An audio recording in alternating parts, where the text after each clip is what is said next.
বাংলাদেশিদের জন্য ভারতের পর্যটন ভিসা আবারও চালু হওয়ার ঘোষণা দিয়েছে ভারতীয় হাই কমিশন। এই একটি খবরেই যেন স্বস্তির নিঃশ্বাস ফেলছে কলকাতার ব্যবসায়ী মহল। দীর্ঘ প্রায় 2 বছর পর আবারও বাংলাদেশি পর্যটকদের স্বাগত জানাতে প্রস্তুত হচ্ছে কলকাতা।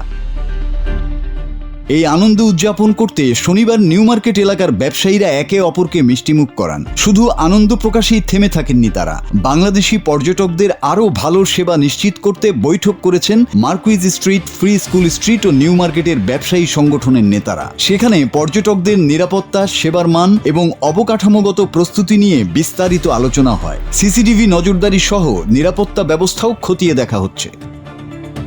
প্রসঙ্গত 2024 সালের 5 আগস্ট বাংলাদেশের রাজনৈতিক পট পরিবর্তনের পর সীমিত পরিসরে শুধু জরুরি চিকিৎসা, শিক্ষা ও বিশেষ প্রয়োজন ছাড়া পর্যটন ভিসা কার্যত বন্ধই ছিল। ফলে সবচেয়ে বড় ধাক্কা লাগে কলকাতার সেই সব এলাকায় যাদের ব্যবসার বড় অংশ নির্ভর করে বাংলাদেশি পর্যটকদের উপর।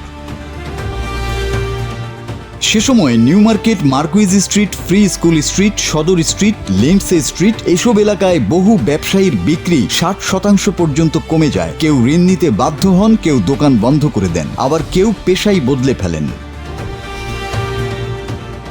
সম্প্রতি ভারত সরকার পরিস্থিতি স্বাভাবিক হওয়ার প্রেক্ষাপটে বাংলাদেশিদের জন্য পর্যটন ভিসা পুনরায় চালুর ঘোষণা দেয়। এই সিদ্ধান্তের পরেই কলকাতার ব্যবসায়ীদের মধ্যে ফিরে এসেছে আশার আলো।